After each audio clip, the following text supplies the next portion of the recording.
Bill Belichick, can you please tell me about how you and your girlfriend met? Yeah, I just left her house. I found her on a website and decided that it was going to be okay to go over shirtless. Shirtless? I can't see anything over that 24-year-old that you have on your arm. Oh, is she around here? Shoot. I got to mind my tongue. Oh, let's get this one started.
Welcome to 4th and 10U, the home of college football for everyone. Whether you're a die-hard fan who lives for Saturdays or just getting into the game, you're in the right place. Hit that subscribe button and join the team. This is 4th and 10U, where every play is a chance to make history.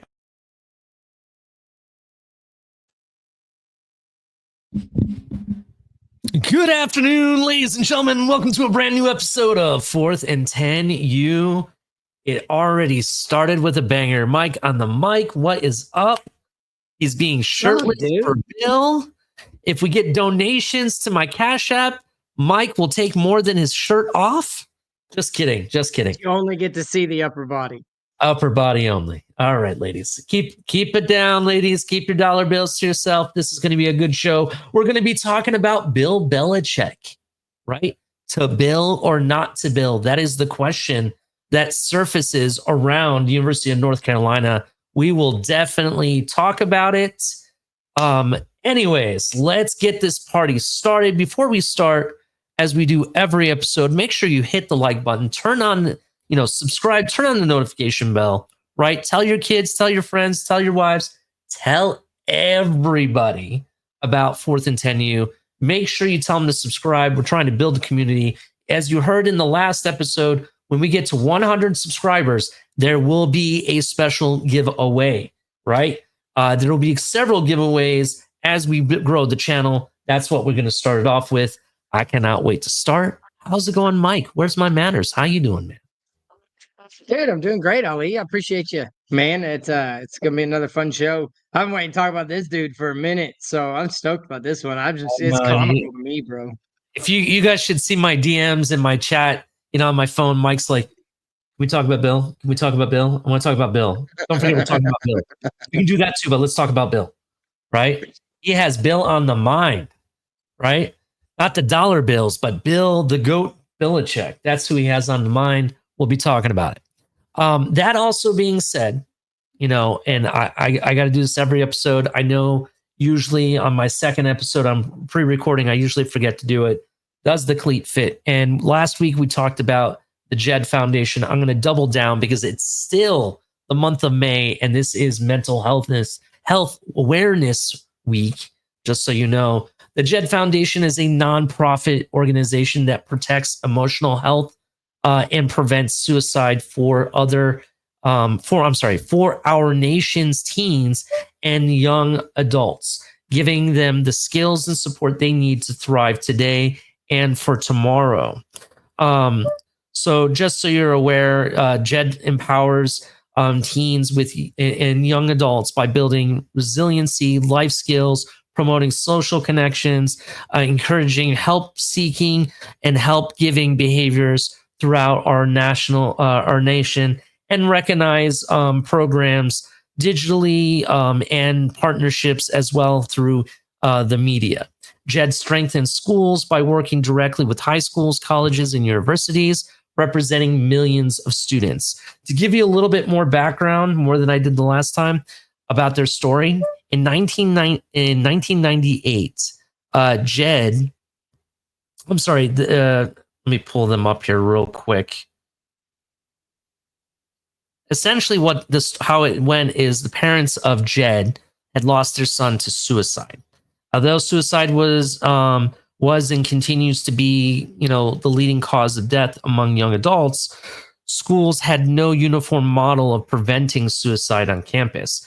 Communities struggled to overcome the shame and secrecy that prevented honest discussions of mental health. In 2000, they founded the JED Foundation to surmount the hurdles, and launch a blueprint for prevention. Today, JED is the nation's leading organization dedicated to navigate the emotional challenges of high school and college, prepare for adulthood, and thrive. So check out jedfoundation.org. You can read more about their story, who they impact, and everyone involved. If you want to learn how to get involved, their resources, donate, whatever you want to do, check out jedfoundation.org. And again, we are not affiliated with them. We are just spreading the good word about them and what they bring to the table. What do you think about that, Mike? Now, I want to say this. We talked about like what it might look like when somebody's struggling with mental health, but I think it's the unseen signs, whether it's pulling away or isolating. Because it's like my cousin, his name is Chris. He nobody saw it coming, and he was always the happiest kid. He had everything going for him. He had a full ride to UNT. He was doing great things, and it was just it hit us it just hit us out of nowhere because and I think it goes into like just not talking to him, like not really asking him how he's doing and everything like that. And that's what really sucked is that there's a lot of teens out there that they're raised to hide how they're feeling, or they're not equipped to deal with what they're dealing with. And so yeah, I just think a foundation like JED, um it provides an outlet for people to talk and to deal with their feelings and deal with whatever's going on, because mental health, it doesn't always show. It doesn't always manifest into emotions or behavior or anything like that. It could just be something that they're internalizing. So yeah, foundations like that are great, and I'm glad we brought it up again. Definitely, 100%, man. I agree with you. It is very important, and it's a reminder that everybody's mental health affects everyone differently. It can be as far as excessive eating, or maybe they look down or tired, or just something that's making them kind of twitchy. Those are things. Those are the signs that you need to really look at and maybe have a conversation with them. Hey, are you okay? It's sometimes it's okay to be just a listener. You don't have to have the solutions, but just be a good listener, right? But let's get this party started. Enough with the mushy stuff. We're going to get down to the big question here. To bill or not to bill is the question. That is today's theme and episode. Wow, that's bright light. Bright light. We got bright lights up in here. All Just right. makes you look better. I'm telling you, everybody in the audience are throwing dollar bills for you, Mike. That's what it is. All right, let's get I it. am not conceited. Thank you, though. Appreciate you. No problem. Let's keep it going though. So big news. Bill Belichick in the news, but it's not for Bill Belichick things, right? It's not for the infinity stones that he holds on his hand for all the Super Bowls that he won, right? It's not for all the great teams that he built in developing Tom Brady and the great winning teams and organizations that he's been a part of. It's not even taking the lonely quarterback-less Browns to the last playoff run before that organization up and moved to Baltimore, right? Before the Browns came back, right? It's not for that. It's for who? It's for his other half. Exactly. Yeah, right? It's for her, Hudson, and what type of media attention she's bringing, right? Reports have gone out asking the question, will Bill survive at least 1 year as the University of North Carolina's head coach? Will he even be the head coach by the beginning of the year, has been asked, right? There's been a lot of discussion because of the involvement that she has with him, controlling, media questions, controlling what he says and doesn't do. People are worried that it's going to affect him in his ability to coach the team, right? This has gone so far as that Bill Belichick had to go out of his way to have an interview just to say that she has nothing to do with the University of North Carolina and that he's prepared to coach them. You know what I mean? What are your thoughts on some of this? I think it's comical for a guy that his entire career was so disciplined and hard nosed and everything. He expected the most from his players as far as learning the playbook, doing the plays the right way. He had the epitome of a professional and Tom Brady as his quarterback. To fall like this, to where now his private life, which was always private, nobody ever knew anything that was going on in his life outside of football. Now it's tarnishing his legacy. I mean, it's mind blowing to me. I mean, the video of him walking out of Jordan Hudson's apartment shirtless, the controversy with her running his or his foundation or whatever it is. I don't know what it's called, the Bill Belichick something. The rumors that North Carolina has banned her from the facilities, like, it's just mind blowing to me that a guy who was the ultimate professional his entire NFL career is now caught up in such a weird just I don't even know how to explain it. I've never seen anything like it. I've never seen anybody with his stature and his reputation and the legacy that he built in the NFL fall to this. It's unbelievable to me. I mean, I'd say it's equivalent of Deshaun Watson leaving Houston and all the allegations coming out and of what happened when he was there, and then his career just ending. I was very clear. I didn't think Bill made it 2 years, and hell, he may not even make it to the first season because of all this stuff. Now it's crazy to me. Yeah, it is really crazy. I mean, let's actually look at this. This came out on a report by Albert Breer, all right, of Sports Illustrated, suggested that North Carolina Tar Heels head coach Bill Belichick may not receive interest from NFL teams during the league's next hiring cycle due to potential distractions caused by the 73-year-old's relationship with the 24-year-old Jordan Hudson. Now, for in this piece, it talks about another NFL reporter, Armando Salguero, who you and I have talked to before, talked about, I want to say. He states that he didn't get hired in 2024 coaching cycle, and whether he was going to get hired in the coaching cycle this year is debatable. One NFL general manager told Salguero while speaking with Belichick, I can't say for sure because we weren't in the head coaching market, but if I'm heading a search and Bill shows up to the facility with a girlfriend that looks like his granddaughter, I may ask myself if this is the same guy that won all those Super Bowls in New England. Really? Really? That's crazy. And I will say, and I hate to say this, and I know this is a hot take, and this might be kind of spicy for some, specifically because this is more, we're trying to provide more of a family show, kind of. So I'll be respectful of this. Is Jordan Hudson really 24? And the reason I asked that, and I'm not saying she's younger, I'm saying it's the other way around, right? I wanted to see what all the hype was about, right? And I've looked at you went on an escort website? No, I did not go on this site that he actually met her on. Thank you for your vote of confidence. I'm happily married, thank you.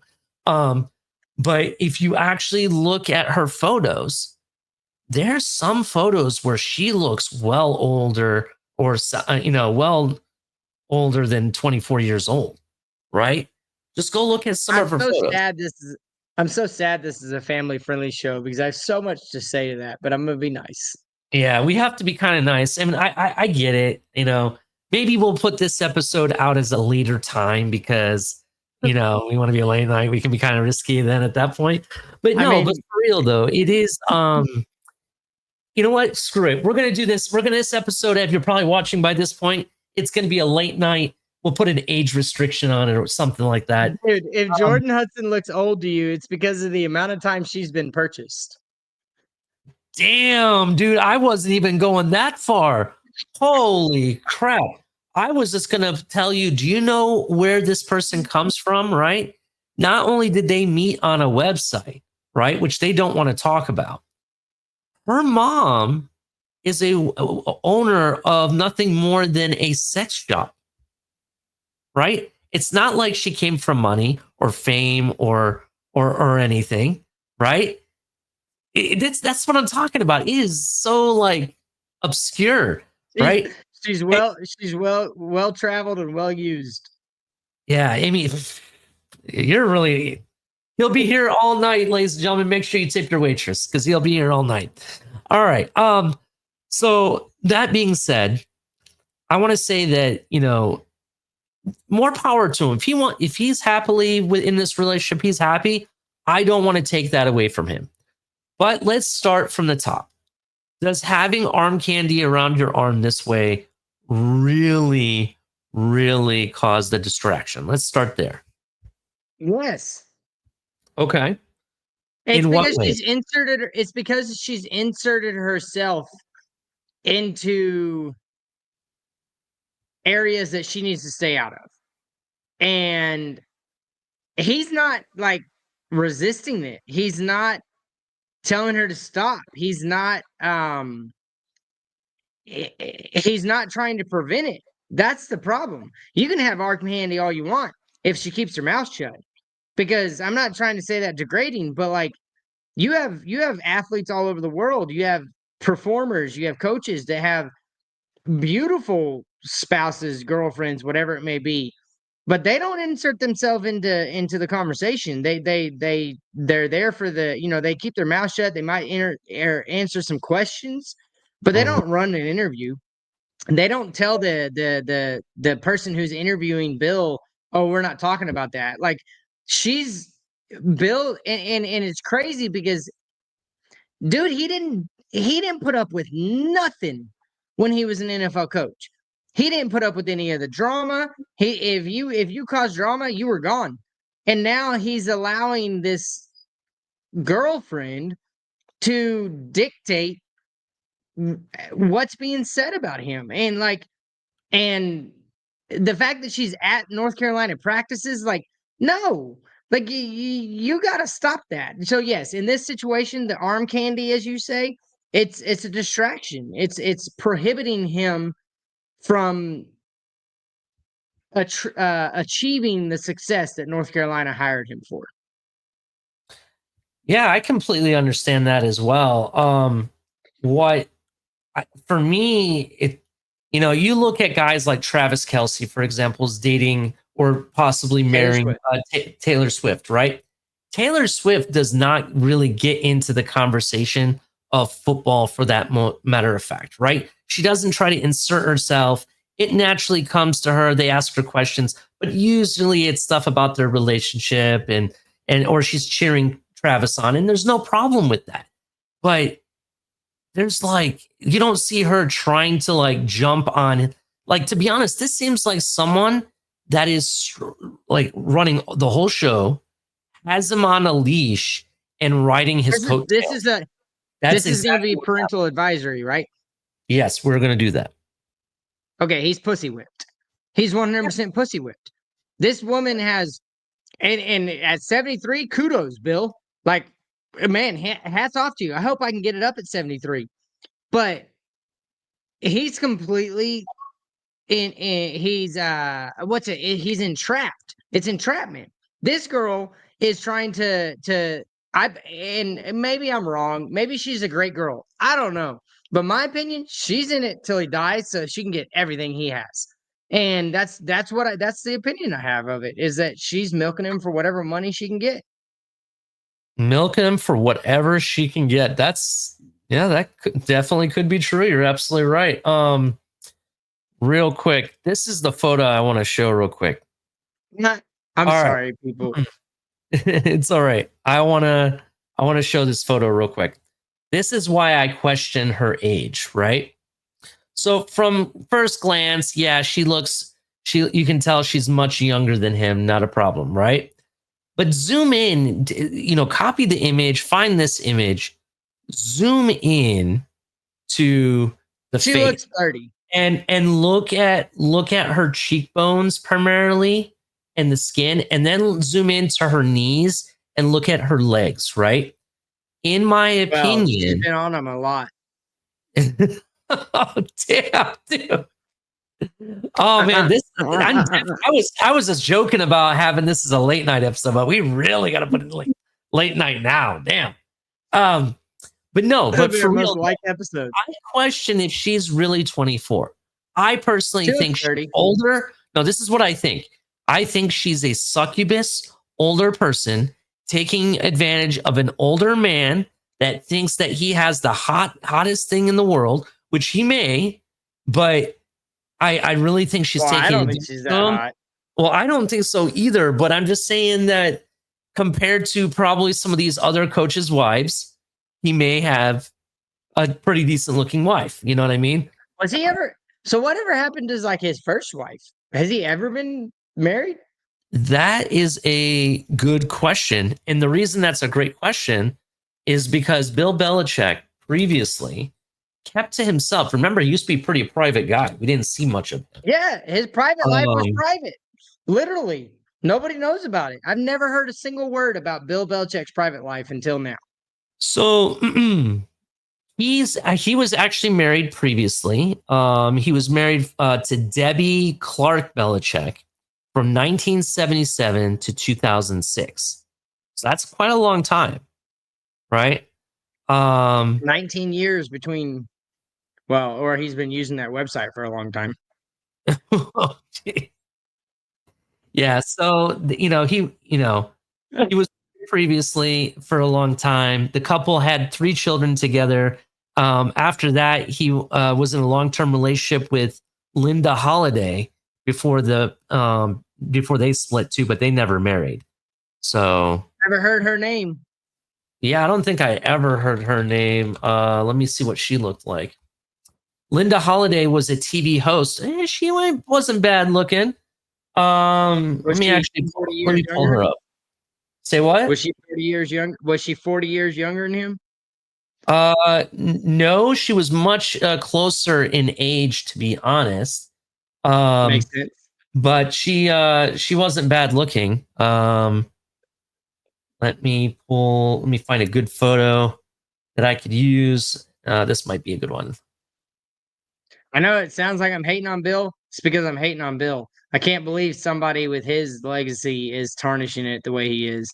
And I ain't pulling any punches. Like, it's disgusting that he's dating somebody that's almost 40 years younger than him, and he's letting her run his life now. It's just crazy. It's going to cost him. Yeah, So she's cute. she's the one on the right. The one on the right is Linda Holiday. That's his ex. And I They were wouldn't in have a left her. I wouldn't have either. She's very pretty, you know. And I just personally, I think she's more prettier than his current girl. Oh, 100%. But I think the craziness is the fact that she's doing everything to, like, how do I put this?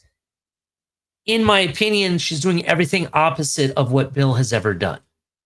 Right? Exactly. He's That's why it's confusing to me. She's doing things that it's to a point where it's not making him look bad, but it's not making him look good either. But who's getting more popular? No, let me explain. Who's getting more popular off of this? It's not Bill. She is. Her. No, it's totally her. Right?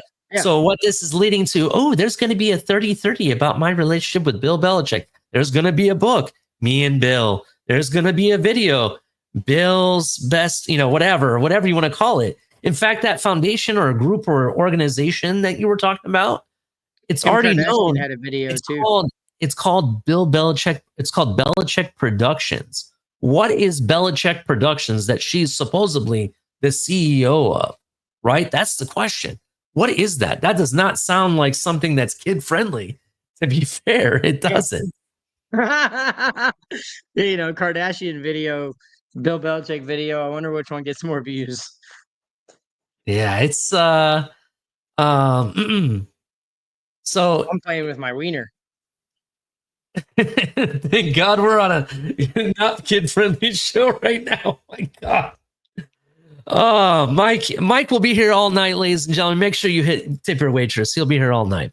Let's keep it going though. But in that same article that I was reading, during an appearance on the latest edition of the Dominique Foxworth show, right? Dominatrix? Is that what you just said?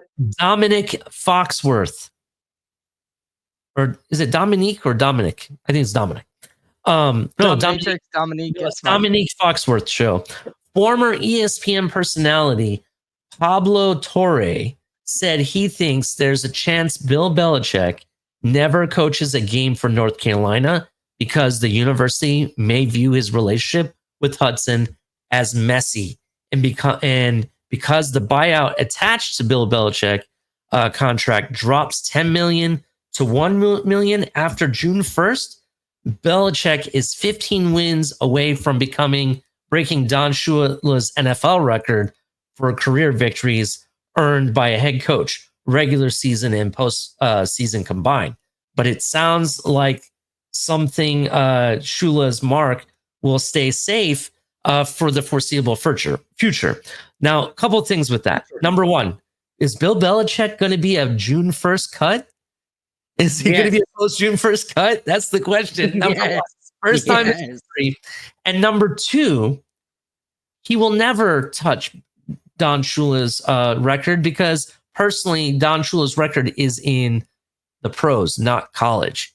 So it doesn't matter. To me, you're not the winning this unless you're the winning this in the entire season for a specific league. You know what I mean? College and pros to me should stay separate. It should be. That's just my opinion. Look, Bill Belichick right now has ruined any chance he had. I mean, he ruined it after Brady left. He still couldn't draft a wide receiver. He didn't put a reputable product on the field. I think what's crazy is that he had a chance to go to college and show he could still coach. and now he's let this girl interrupt that chance. And dude, I do believe he's going to be cut. I don't think he's going to coach a game. I thought wasn't going to last 2 years because he was going to get tired of the college game. But I mean, I never foresaw this coming. Like, this is absolutely mind blowing to me. I've said it already. I'm going to say it again. It's just mind blowing that somebody like him, with the reputation he had, the legacy he's built, would allow this to happen. It's just crazy, and I don't understand it.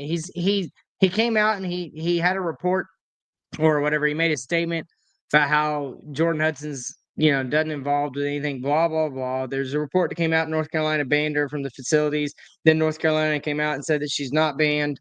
But what's crazy is you don't hear Bill Belichick's name right now unless Jordan Hudson's involved, and that's what's crazy to me because before it was Bill Belichick, Bill Belichick, Bill Belichick, Tom Brady, Bill Belichick, Super Bowls, Bill Belichick, greatest team or greatest dynasty in history, Bill Belichick. It was never Bill Belichick in his personal life, and so now, I'm personally hilarious as a Dolphins fan.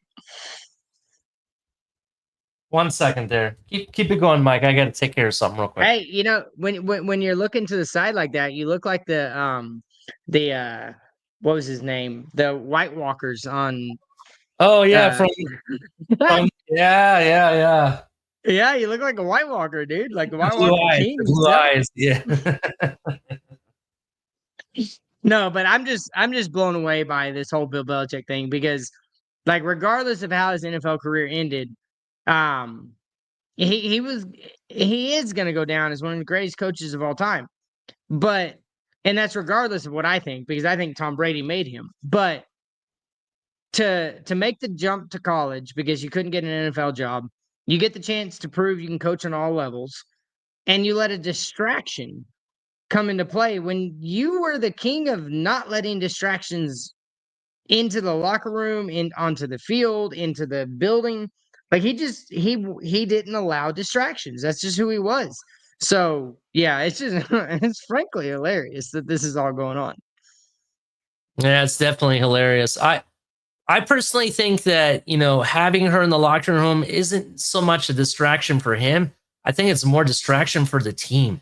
You have a bunch of young guys, they're wondering how much she costs. You know what I mean? And let alone, Can they use their NIL money for her? Damn. It would be a scandal. It would be a scandal if she's the one misusing the NIL money. That's for sure. She's got to buy better products, bro. Yeah. Hey, listen. Not only does her mom own a sex shop, right? Her mom just got a hold of over $9 million worth of real estate recently. So how did you go from Bunny Ranch 2.0? The Bunny Ranch 2.0. Damn. Mike's on a hot one tonight. Oh, all right. Let's keep it moving. Any other thoughts about Bill Belichick? Before we jump to the bottom line, we got some big news out of Texas, and I know you want to talk about that. Sure, let's go. No, I'm done with Bill. I've said all I had to say. I just think it's a disgrace. Let's go to the bottom line. So the bottom line is, if you have some young, beautiful thing that's too good to be true on and your really arm, expensive and very expensive, it's probably too good to be true, right? That's the reality from it. Please be careful, ladies and gentlemen. There's some people out there that they have intentions that are not very good. I know this from I've actually had personal experience, not with me directly with this, but with my grandfather. I was gonna say, are you telling on yourself right now? Jeez. No, I'm not. May my grandfather rest in peace. He had a situation just like this, right? And it took some not good. There was a lot of bad stuff that came out of it, and it took a lot to get him out of this situation and to be done with it. But it could have been a lot worse. And that's why I just be careful. And I feel bad for him, in a sense, but then again, I don't at the same time. But I don't know. That's just me. He's the one putting himself in this situation. He should really, know better, to be honest. Really intrigued by this Texas news you're about to bring to my attention. All right. So let's break it. Steve Sarkisian, right? And here, and just because you have me all flustered because we're on a non-kid show right now. I got breaking news about Texas Longhorn, right? I'm not talking about Ohio State and Texas. I'm talking about Texas themselves. This is not an Ohio State podcast. I think I'll start that. That'll be my go-to speech every time I start an episode, right? So, you ever watch the podcast or YouTube show, the #1 college football show? No. No, you got to watch it sometime, right? And the guy who does it, he starts every episode giving his name, and he says, "No, I'm not on a step stool," right? He says that every episode, right?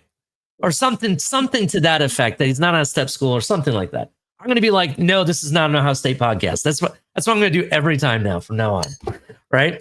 Until you guys leave me alone about it. But let's get on with the news, right? So Steve Sarkisian, Texas, lands commitment from the 5-star athlete with Travis Hunter-like skills. Jermaine Bishop. Yes, let's talk about it. In-state recruiting is vital from the program like Texas. That's true for every college football program. But the Longhorns have a ton of competition from the top recruits in the state. Not only does Texas have to battle with likes of Texas A&M, TCU, Butler, and Houston, and so on, but they also have to, deal with guys like the Ohio State Buckeyes, right? Who regularly recruit players out of Michigan all the time. You're also looking at teams like Michigan, Penn State, any playoff contender you can think of. You're grabbing players out of Texas, right? So they go out and get the 2026 5-star athlete, Jermaine Bishop, right? Committed to Texas. He's a 6-foot, 170-pound athlete out of Willis, Texas. Chose the Longhorns over Texas A&M. What else I can tell you? As a junior for Willis High School, Bishop caught 83 passes for 1,656 yards and 18 touchdowns. He had a rushing touchdown, added another VI kick return, and also notched 26 tackles, 3 interceptions, 2 forced fumbles, and 6 pass breakups on the defensive side of the ball. You got to be kidding me, Mike. You got to be kidding me. 83 pass caught for over 1,600 yards? You got to be kidding me. Holy shit. That's 20 yards a catch, bro. Yeah, that's a hell of a pickup there, I will say. Shout out to this man. Jermaine Bishop, seems if he is the real deal, you guys definitely have a banger, possibly a Heisman contender there. That is amazing. That's a better catch rate than some of the pro receivers that we see today, right? So shout out to him. I think I gotta say this since you brought it up. The influx of 4-star and 5-star recruits to Texas right now, or just the recruits that have them down on their final list. Man, I think back to I guess it's been 4 years now. This is going into the 4th year. Steve Sarkisian. Dude, I was hurting for 5-star recruits. I was like Tom Herman, Charlie Strong, Mac Brown, even at the end of his career. And I gotta give Steve Sarkisian his props, dude, because we got guys. We're the finalists for another 5-star. What's his name? 5-star linebacker, Andrew Simpson. No, hang on. What's his name? Xavier Griffin. He's a 5-star linebacker. He's locked in 4 recruits. It's Ohio State, Alabama, Texas, Florida State. The fact that we got Jermaine, we got, let's see, who else we got? It's just crazy to me that 5-6 years ago, Another elite 2026 defensive lineman, Valdon Stone, down to 8 schools were on his list. It's just crazy the culture shift that he's had, and now not just in state but out of state players that are wanting to come to Texas. Steve Mhm. Sarkisian deserves. Man, he's rebuilt a university, made it appealing to players again, and the results are starting to show. Like, yeah, I guess we went to semifinals twice in the first two seasons of the college playoff. Yes, we lost to your Ohio State Buckeyes, but um, it's absolutely insane. But this kid Jermaine, to get a guy like Travis Hunter, who obviously he seems like he's better on the offensive side than the defensive side, but the versatility, man, it's awesome. I love what's going on down in Austin right now. It's refreshing. The Ohio State's been getting the top talent for years, but Texas was under drought, and they were in a big drought. Now we're getting all the transfers, we're getting all the commits. Yeah, it's fun to be a Texas fan right now. Yeah, definitely. I think it's really interesting what they got going on. But not to change the subject a little bit, I'm kind of disappointed at the scheduling, right? You and I both know we have a big game this year, Ohio State versus Texas. Week one. And it's a big noon game? You got to be kidding me. This has primetime written all over it. You got to be kidding me. First of all, do you know how hot it gets in Ohio in the sun, in that late, I want to say late summer, early fall? No. You get it. It's be sweltering hot. No. I used to live in Texas, first of all. And number Screw one, Ohio State. It don't get hot. It's like but it don't get Ohio hot. All right. Trust me, being in the horseshoe, super hot. You get hot like instantly. I'm telling you straight up. What was the temp in Ohio State today? I don't know what it was today. I didn't look today. Do you want to know what it was where I was at today? It was 103. 103. It was 103 today. Bullshit, Ohio State hot. This is an adult podcast. Fuck Ohio State temperatures. Texas is hot, bro. Screw all that humidity. I don't want to hear on the East Coast. First of all, I don't want to hear about Texas hot. I don't want to hear about no fucking Texas hot, since this is not going to be a kid show. It was 103. I don't want to hear it. I don't want to hear it because why? When I was in the Air National Guard, I was stationed in Kuwait, which was the hottest freaking place I ever been with. The average temperature was 126 degrees. No joke. No joke. They don't play football over there. It don't matter. They play a different kind of football. I get it. They play a different kind of football. But you got to admit, the fact that they had to close the pool every day and would only open it during nighttime. You could only shower during the nighttime when I was there. All right. I'm not kidding, bro. I've been in heat, and Texas ain't a heat. I'm telling you.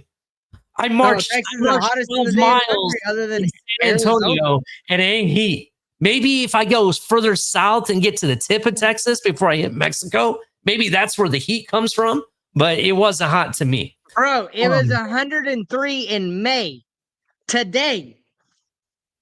Okay. Name a state in the country other than Arizona that was over 100 in May.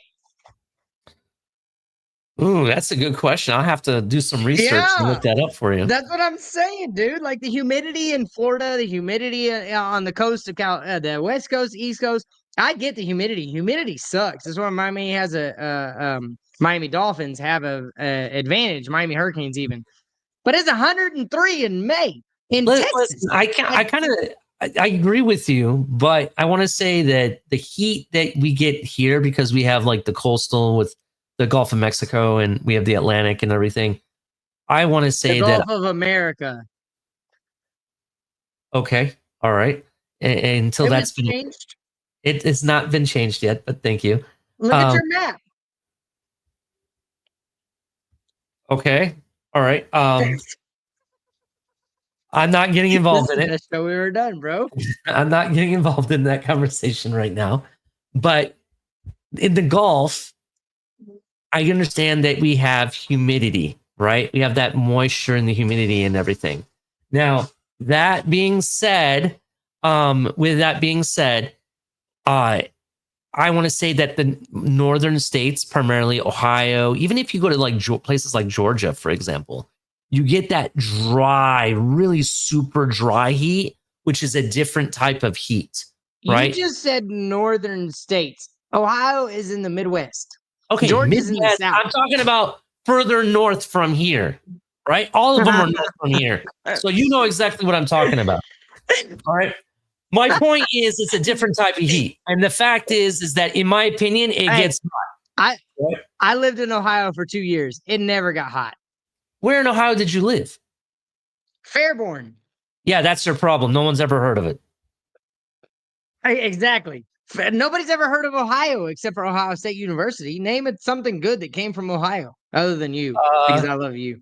Let's see. Canton, Ohio has the Hall of Fame. You have the Cleveland Indians.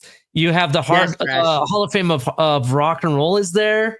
You have Cedar Point, Ohio, and don't tell me that's all trash. I love Cedar Point. Not gonna lie. That's what I thought. that dragster roller coaster they have, the drag racer roller coaster. Oh my god, dude, that's like you want. I'm like in the back of my chair, like nobody's business. It was fun. No, Ohio though, it was all right. I got bored though. Fairborn was trash. Dayton was 30 minutes away. Dayton's all right. Had you known me, if you knew me back then, I would take you all to the spots, bro. There's spots. You have to know the places to go. I could have taken you. I didn't know you, so it's my loss. I didn't know you. It's my loss. And I did go to Cleveland. I went to Columbus. I went to Cincinnati. I saw Kenny Rogers beat the Cincinnati Reds. I got to go to Warped Tour in Cleveland. I got to go to Cedar Point. I was actually in an Ohio State bar when Limas Swede caught the touchdown pass from Vince Young to beat Ohio State in the first night game in the Horseshoe in years. I got dirty looks that night. I had to just basically go to my car and leave. Let's keep it moving, Mike. I got you. Let's keep it moving. So, in addition, dude, it's fun. I get you, but I want to keep it moving because I want to talk about this next thing. Not only did you guys were not the only ones to sign the big time recruit this weekend, right? Ohio State. Not Ohio State. No. Miami, Jackson Cantwell. Exactly. University of Miami recruits the number one recruit in the nation, Jackson Cantwell, who had offers from people like Oregon, Ohio State. I want to say Texas was there. There was tons of teams vying for this guy. He goes to Miami. He was supposed to go to Georgia. But I will say this about Mario Cristobal in Miami. He's doing some things, bro. He's got Cam Ward last year. I'm not sold on the quarterback this year. I'll leave that to another show. But he's building something down there in Miami. He's starting to get people that want to come. So, yeah, kudos to Mario Cristobal because the guy, by all accounts, up until a couple days ago, he was going to Georgia. Yeah, it was weird. I thought he was going to Georgia too, and the fact that he went to Miami, wow, that's big.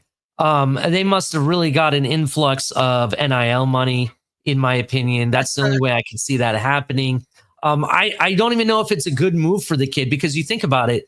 They brought in Carson Beck, right? Who's going to be the quarterback after this season? Yeah, it don't matter when you got a beast at left tackle.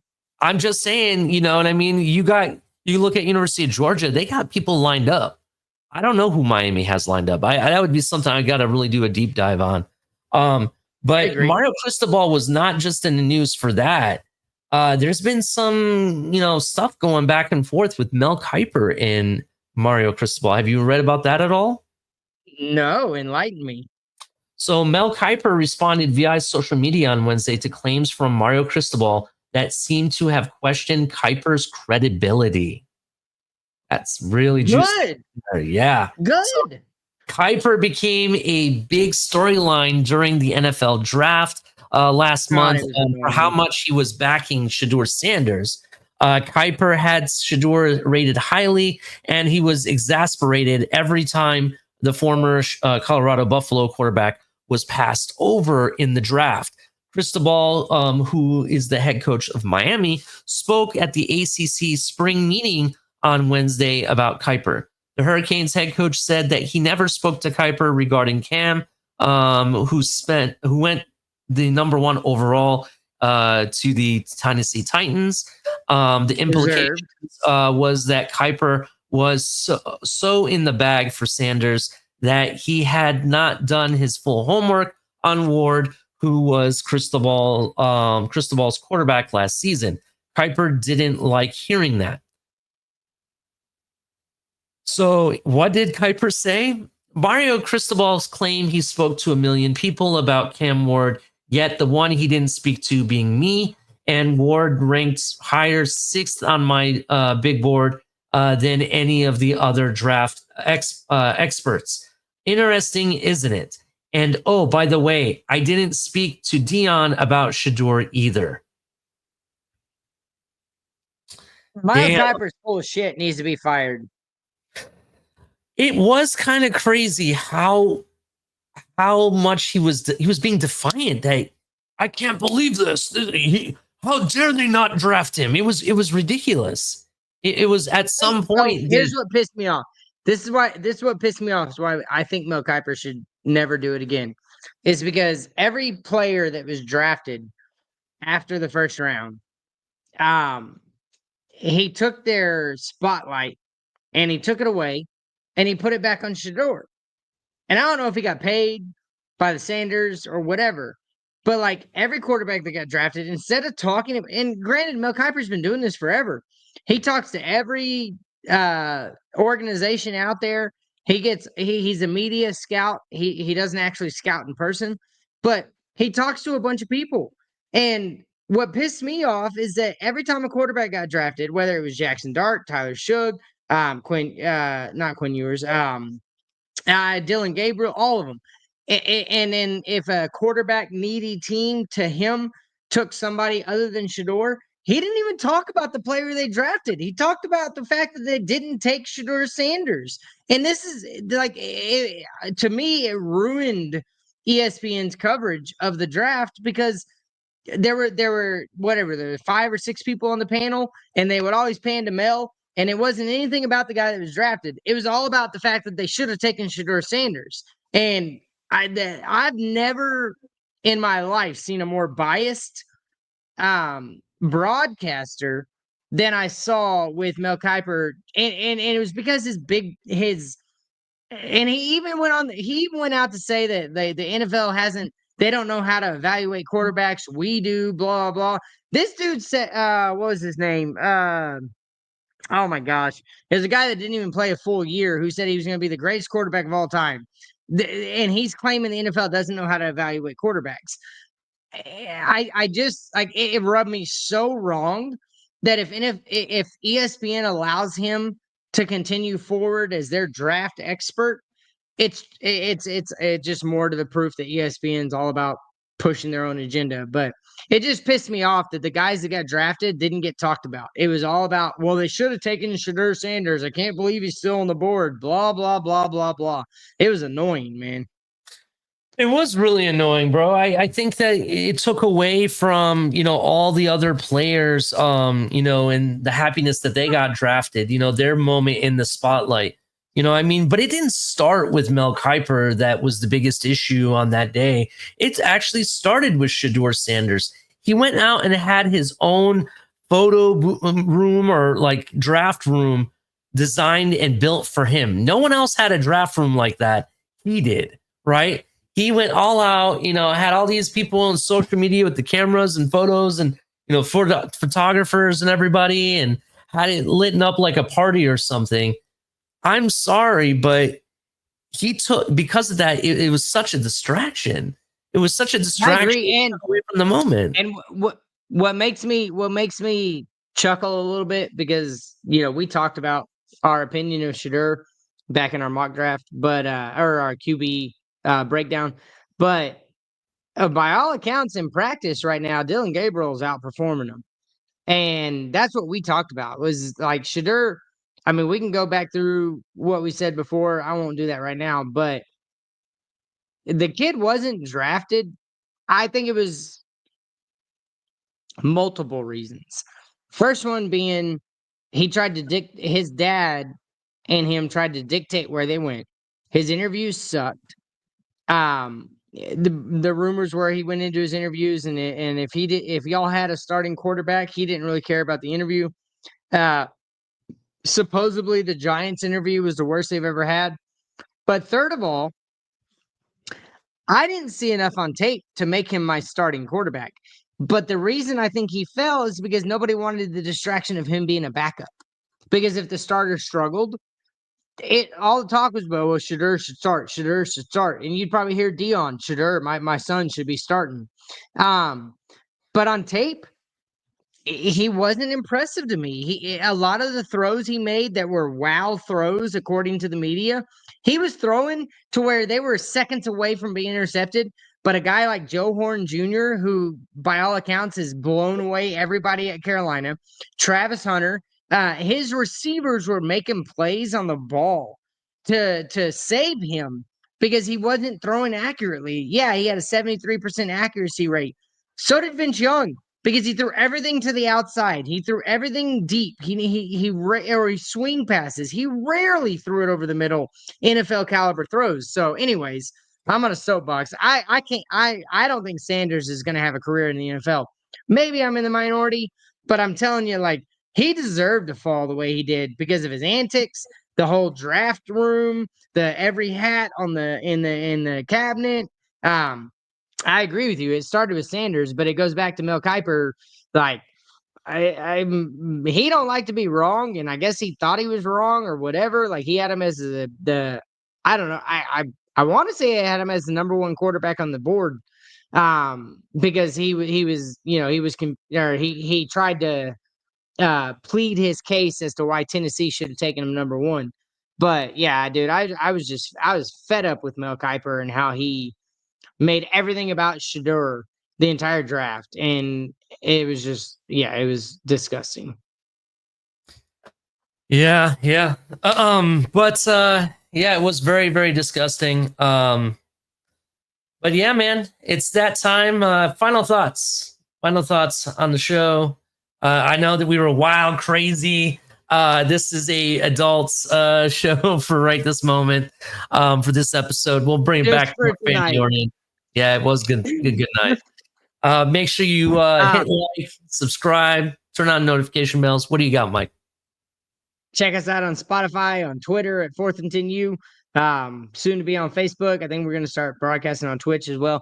But my final thoughts is kudos to Bill Belichick for getting a 40-year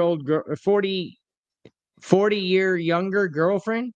I wish I had the money to do the same thing, but I got a beautiful future bride, so yeah, I don't need all that.